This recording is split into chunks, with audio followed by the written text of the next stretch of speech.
Tout comme chez vous, le roi de l'ameublement dans la ville capitale. Pour vos besoins en meubles luxueux de bureaux, de salles de conférences, de jardins, de terrasses, de salons, de chambres, etc.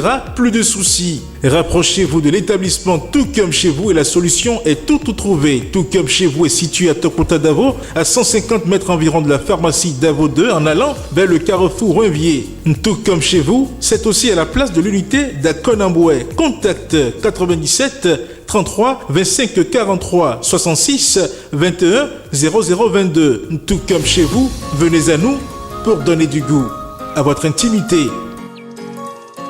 Vous avez besoin d'un espace publicitaire pour faire connaître votre société ou vos produits? Seul Guérit TV Monde peut vous satisfaire. Pour tout renseignement, contactez le 00229 91 19 10 10. Guérit TV Monde, le leader des web TV. Les grandes contradictions, une émission de décryptage de l'actualité nationale et internationale avec Shamsdine Badaro, Gaspard Adjamossi et Achille Wusso. Les grandes contradictions, c'est tous les vendredis sur Guérit TV Monde. Vendredi 4 août 2023, amis internautes de Guérit TV Monde, vous êtes sur votre télévision en ligne préférée et vous venez donc de faire un meilleur choix.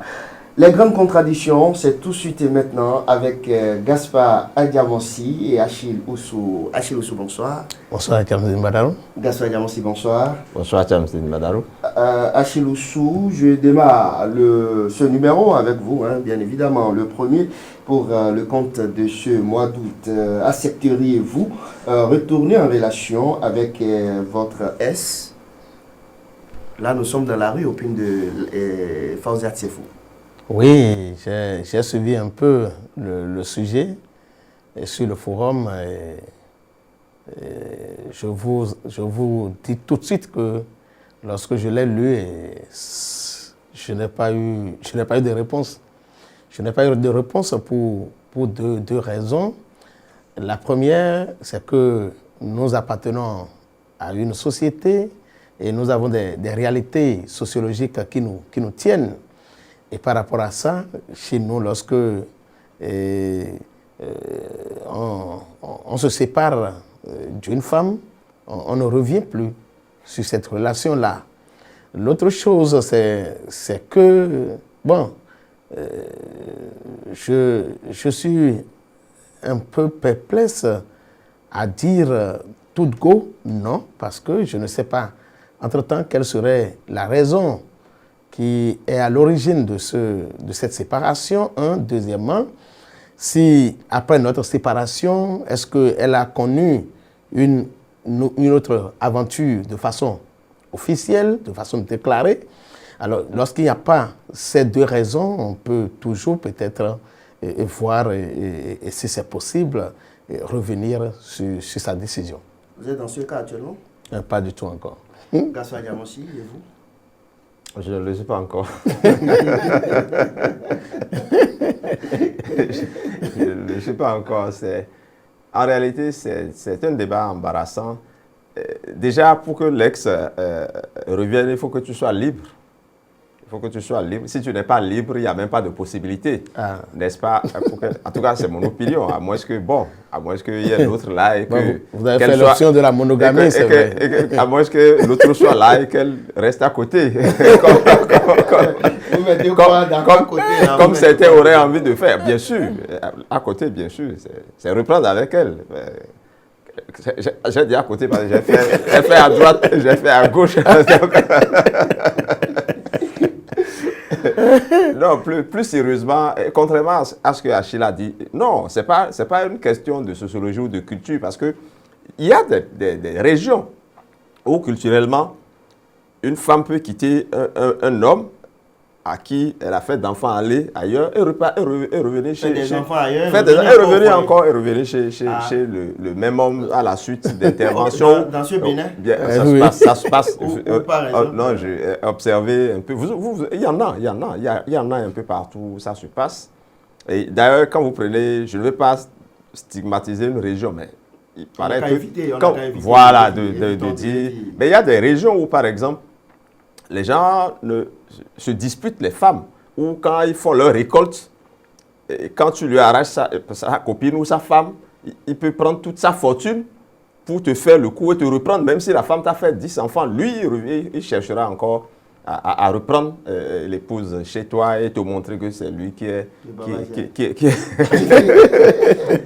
fort. Donc, c'est un débat, en fait, qu'on ne peut pas trancher.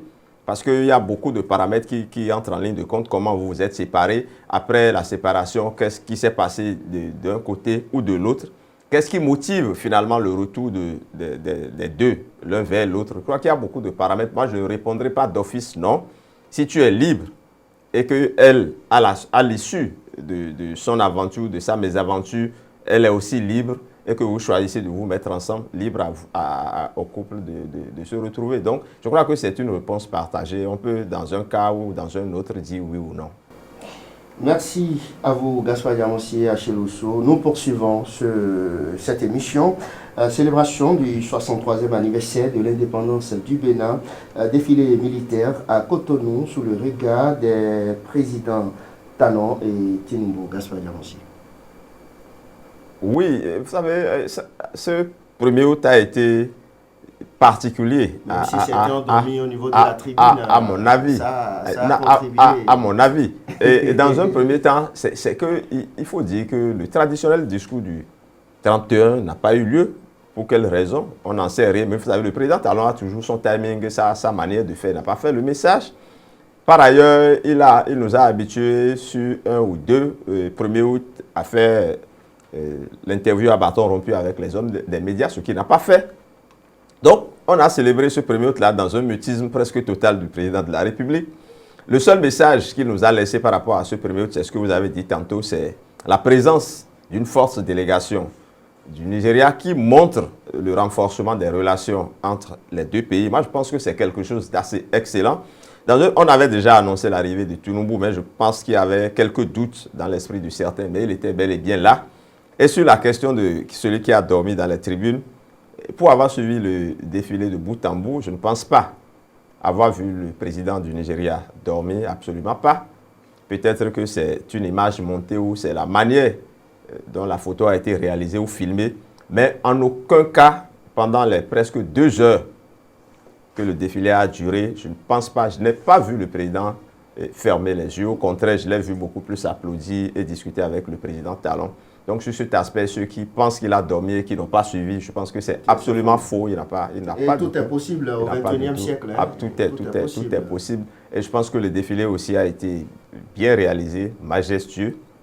Sauf que cette fois-ci, on a encore amputé ce que nous appelons le défilé civil de beaucoup. On n'a pas vu cette fois-ci ce qu'on a vu par le passé, les Amazones, un certain nombre de choses. Alors que normalement, je pense que une fois que nous avons, bon, c'est vrai que c'est presque la même culture, mais il fallait montrer aux autres, aux étrangers un peu quelques aspects de notre culture à travers le défilé civil, ce qui n'a pas été le cas.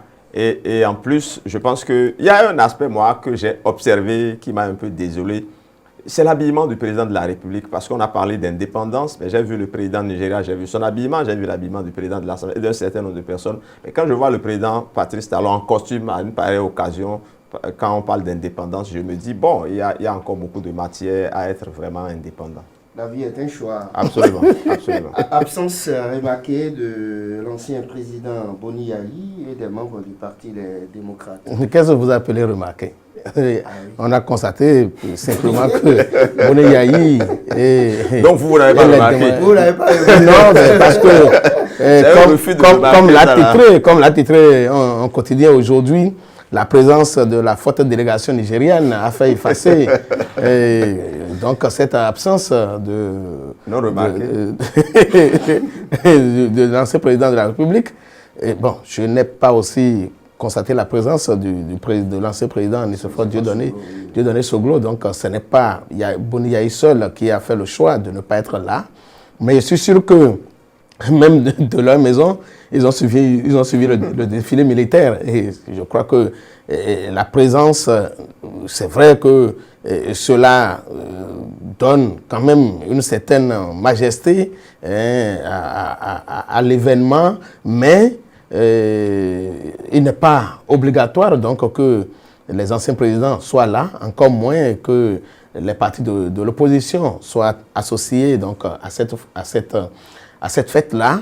Je voudrais simplement dire que ils ont choisi cette occasion-là, une fois encore, pour se faire entendre. Est-ce que c'est sage? Bon, je crois que les avis sont partagés, mais moi, personnellement, je crois quand même que ce n'est pas sage de la part de l'ancien président Boni Yayi d'avoir conduit l'opposition dans cette voie-là, pour avoir été pendant 2 ans lui-même, pendant 10 ans, j'allais dire, dans cet exercice-là. Et l'histoire est là et nous rappelle qu'il fut un temps sous sa gouvernance quand le mouvement Les Mercredis Rouges avait annoncé quelque chose de pareil, alors qu'ils n'avaient, les animateurs, les initiateurs n'avaient même pas de responsabilité de façon officielle. Nous savons quand même quelle misère on est allé leur faire. Vous vous rappelez cette manière dont on est allé presque cueillir, j'allais dire, l'actuel président de l'Union progressiste, le renouveau dans un bâtiment à Cotonou. Donc, je voudrais quand même dire que lorsqu'on a été, à certains niveaux de responsabilité, il y a quand même des choses qu'il faut apprendre donc à dominer. Et je crois que pour avoir fait ce choix, je ne sais pas si leur discours est allé trop loin, mais je voudrais faire constater quand même que ça n'a pas empêché le Bénin de tenir l'organisation de sa fête d'accession à la souveraineté nationale et internationale. La présence, l'absence remarquée. Remarquée ou non remarquée, ce n'est pas le plus important. Ce qui est sûr, ils avaient déjà annoncé, ça n'a pas été une surprise. Le président Boni Yayi l'a annoncé et s'est expliqué. Et par la suite, les membres du parti, les responsables du parti, les démocrates ont aussi justifié. Comme l'a dit tantôt la vie, c'est un choix. Leur absence n'a pas empêché l'événement d'avoir lieu, d'avoir l'éclat que cela a eu. Mais leur absence, c'est comme un message. Il y a 1 an, quand tout le monde était là, Soglo, Yayi, tout le monde, on a applaudi et on était joyeux. Et on a pensé que oui, c'est bon. Mais si on ne sait pas quel deal a amené à ce que tous y soient présents il y a 1 an. Et maintenant, si le deal n'est pas respecté ou s'ils n'ont pas obtenu satisfaction et qu'ils estiment que cette fois-ci, il ne faut pas continuer de faire le faux semblant, il ne faut pas continuer de tricher avec sa conscience et qu'ils n'y vont pas, moi je ne vois pas matière à les condamner. J'estime que c'est une occasion peut-être qu'il faut choisir, qu'il faut saisir pour pouvoir aplaner les difficultés, les divergences. Il y a 1 an, nous avions dit, c'est une prémisse peut-être de réconciliation nationale et d'apaisement de la tension sociopolitique dans notre pays. Et on a même glissé en disant peut-être que ça aboutira à la libération des prisonniers politiques et autres, et au retour des exilés et autres. Si 1 an après, c'est presque le statu quo et les gens estiment qu'il ne faut pas continuer à jouer la farce et qu'ils ne veulent pas y aller, bon, tant mieux. Tant mieux, c'est une position que moi je respecte en tout cas, même si ça ne change en rien l'éclat, comme je l'ai dit, de la célébration et son faste. Gaspard Diamossi, pas de défilé à Porto Novo, mais on a eu droit à un dépôt de GEB et au match de football oui. À la soirée. Moi, je n'ai pas envie de dire qu'il faut... Parce que j'ai senti comme une certaine fierté à annoncer qu'on fera dépôt de GEB et qu'on jouera au football. Alors que moi, j'estime qu'en tant que première autorité de la ville de Porto Novo, en tant que responsable de la ville de Porto Novo, en tant que ceux qui représentent des élus de la ville de Porto Novo, je crois qu'il faut protester. Il ne faut pas consommer tel que cela se fait. Logiquement, vous ne verrez nulle part ailleurs une capitale délaissée par rapport à un événement de cette nature-là. Logiquement, normalement, Porto Novo doit réclamer que cet événement ait lieu à Porto Novo. Maintenant que l'événement a commencé par être complètement envoyé à Cotonou parce que depuis l'arrivée du président Talon, il n'y a même plus de célébration tournante comme cela se faisait avant. Moi, je suis un peu peiné que ceux qui représentent la ville, même si c'est de façon un peu cachée, ne puissent pas dire, écoutez, Porto-Novo doit normalement abriter cette célébration. Bon, c'est vrai, on les a invités, ils sont partis à Cotonou, mais moi, ça me laisse un goût un peu amer et j'estime que, en tant que rien du tout, mais moi, je suis un peu peiné, je suis un peu désolé que cela se passe. Au moins citoyen. tel que cela se passe. Et le maire l'a dit dans son discours. Que je n'ai pas suivi par ailleurs. Moi, j'estime que tout au moins, même si on estime que Porto-Novo n'a pas les infrastructures adéquates pour abriter le 1er août, au moins de façon symbolique, le président de la République peut venir déposer faire le dépôt de Gève à Porto-Novo et aller faire le défilé à Cotonou. Là, on saura que le symbole de la capitale reste et demeure. Maintenant, non seulement on ne fait pas l'événement à Porto-Novo, mais on invite les élus de Porto-Novo à Cotonou en privant les populations de la capitale du peu qu'ils ont souvent au 1er août, à savoir tout au moins le défilé militaire et civil auquel... Ça permettait aux artisans quand même de trouver un peu de se faire un peu de sous. Bon, moi, je ne sais pas si les gens sont payés à cette occasion. Bon, c'est peut-être, on est à l'aide de la sobriété, c'est peut-être pour faire un peu d'économie. Achille Ossou, pas de défilé à Porto-Novo. Oui, et je crois que Gaspard a pratiquement tout dit sur le sujet parce que Porto-Novo est un symbole fort par rapport à la célébration de l'indépendance de notre pays en tant que capitale. Et lorsque nous nous souvenons cette date du 1er août 1960, tout Béninois, en tout cas, on nous a appris à l'école que c'est à Porto-Novo que cette proclamation a été faite. Vous étiez au coup primaire dans le temps. Est-ce que je n'étais même pas au coup primaire dans le ventre de maman. Mon projet n'était même pas encore fait. Donc je crois quand même que le symbole doit demeurer. Le symbole doit demeurer à défaut que la célébration officielle soit organisée ailleurs que Porto-Novo, donc aujourd'hui à Cotonou, que les autorités de la ville fassent quand même l'effort de maintenir cette flamme-là et de redonner. Ça fait partie quand même, qu'on le veuille ou non, des indices qui montrent que Porto-Novo est et reste la capitale de notre pays. Et pour ne l'avoir pas fait, je ne sais pas quelles sont les raisons qui ont conduit le maire et son staff à faire ce choix, mais je crois quand même que en tant que citoyen de cette ville-là, on peut quand même interpeller le maire et lui demander donc de venir nous donner de plus amples explications. Le maire a été, par rapport, a été clair. Non, mais malheureusement, il a communiqué d'abord, oui. après. Si on invite le préfet à venir assister au défilé à Cotonou et qu'on invite tout le conseil à venir, vous voulez que qui célèbre non, je crois que le maire a été clair. Non, ce n'est pas non, ce n'est pas une raison. Ce n'est pas une raison suffisante. Non, je suis désolé, ce n'est pas une raison suffisante. C'est votre avis qu'on appelle l'organisation de la cérémonie officielle du 1er août à Cotonou a démarré autour de 11 heures. Je dis même 11 heures, puisque de façon officielle, ils ont annoncé 10h40. Mais ça a commencé à 11 heures. Qu'est-ce qui empêche qu'un peu plus tôt, qu'on organise la chose à Cotonou, à Porto-Novo? Non, objectivement, qu'est-ce qui est objectif? Non, tout est dans la manière, tout est dans l'organisation, tout est dans la planification.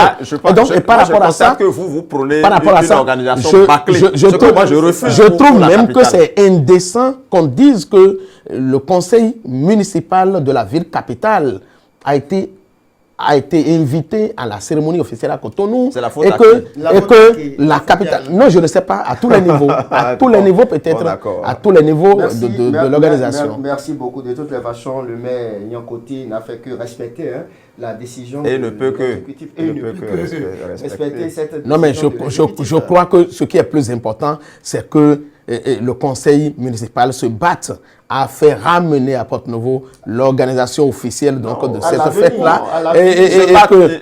Je ne suis pas sûr qu'ils aient les moyens de se battre et d'obtenir. Peut-être réclamer pour qu'on sache qu'ils réclament. Parce que la décision finale, on sait à qui.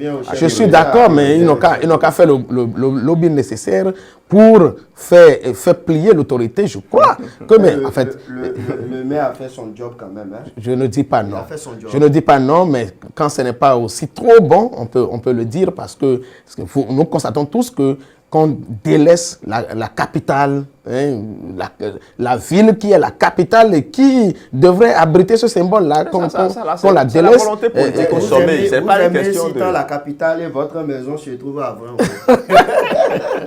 Avrancourt fait partie de la capitale.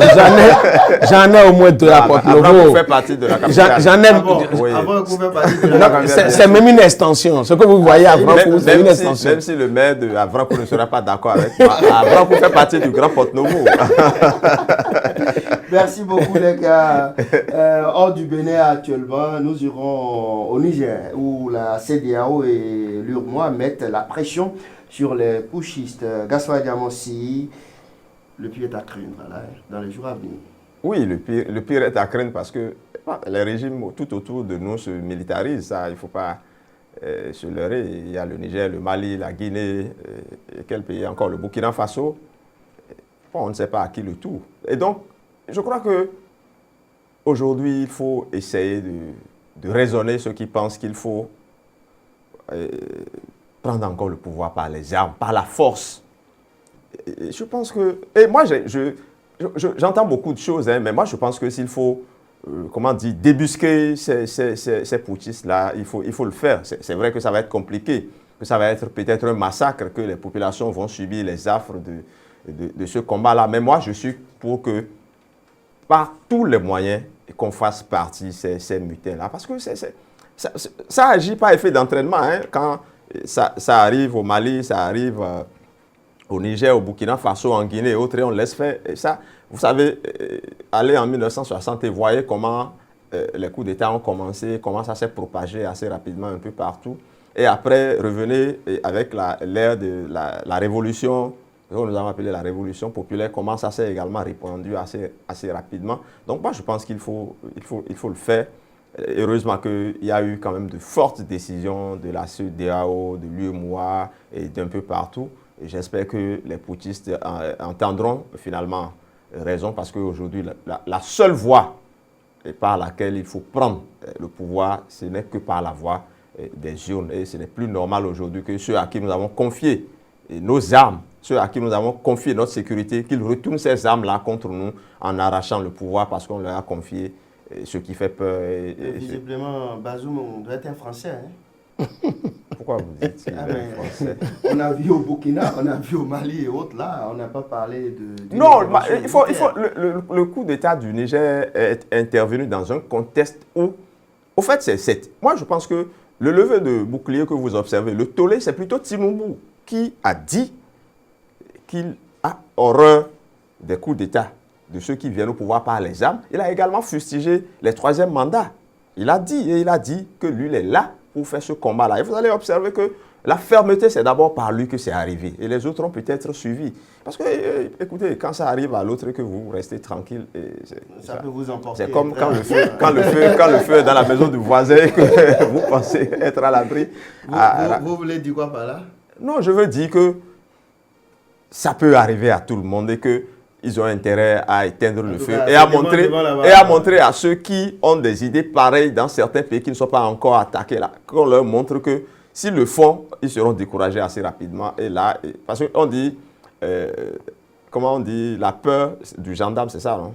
Oui, et le début de la saillesse. Voilà. Achille Oussou?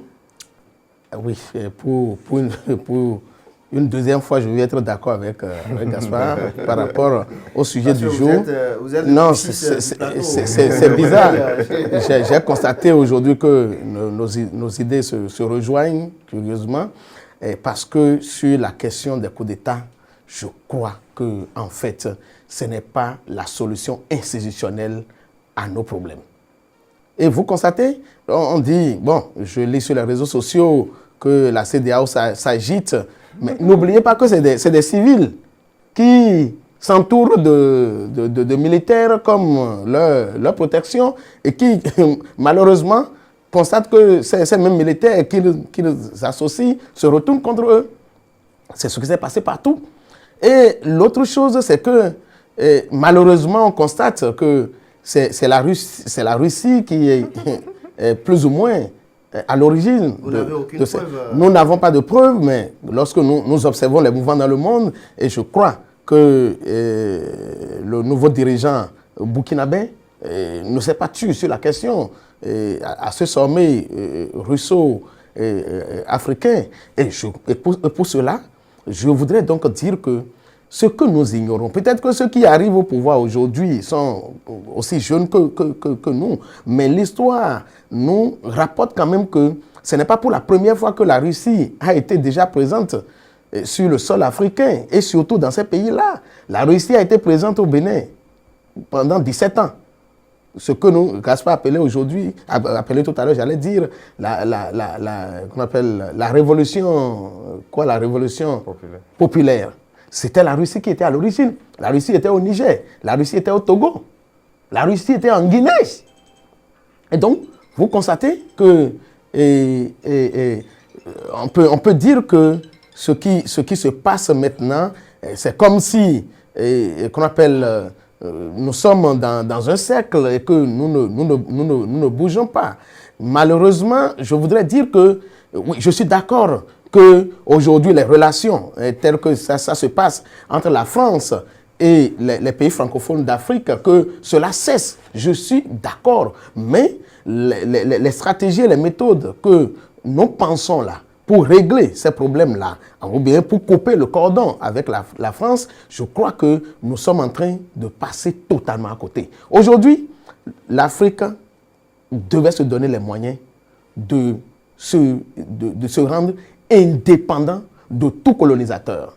La Russie aussi vient dans une posture de colonisateur. La Russie ne vient pas pour les beaux yeux des pays africains. Donc, par rapport à cela, je crois que la CEDEAO est dans ses rôles, parce que la CEDEAO a un certain nombre de missions, dont la paix dans l'espace CEDEAO. Et par rapport à ça seul, je crois qu'on devrait comprendre qu'on appelle les sanctions qui sont prises, mais tout par la négociation, tout par le dialogue. La négociation. Merci beaucoup. C'est terminé. On me fait signe déjà de l'autre côté de la régie. Gaspard Diamossi, le baromètre de la semaine. En 30 secondes.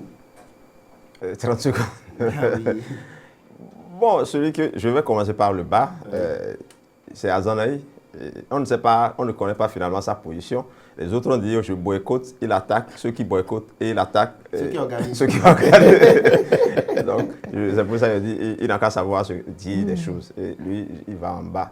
Et celui qui va en haut, je pense que je vais dire la CEDEAO. La CEDEAO, lui, moi, je dirais le président Talon, pour dire, parce que j'ai aimé la promptitude de sa réaction par rapport aux mesures prises.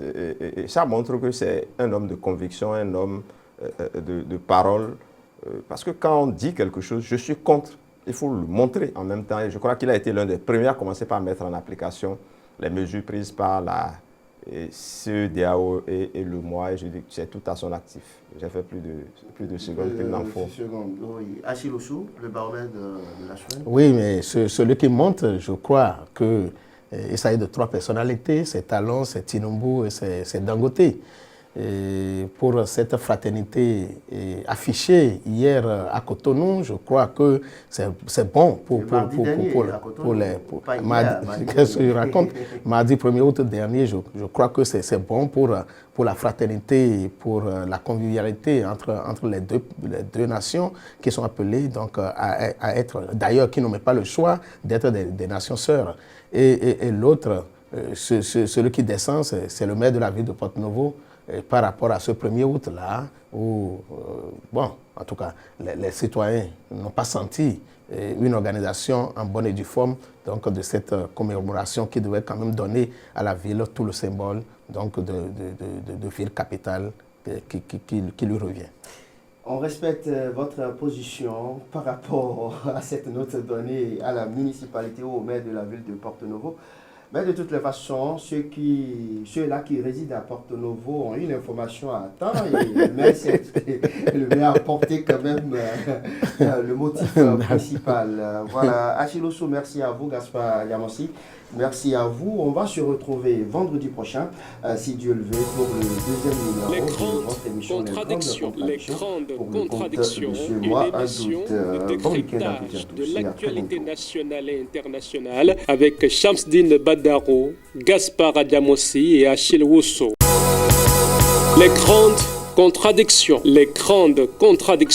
une émission de décryptage de l'actualité nationale et internationale avec Shamsdine Badaro, Gaspard Diamossi et Achille Osso. Les grandes contradictions, c'est tous les vendredis sur Guérite TV Monde.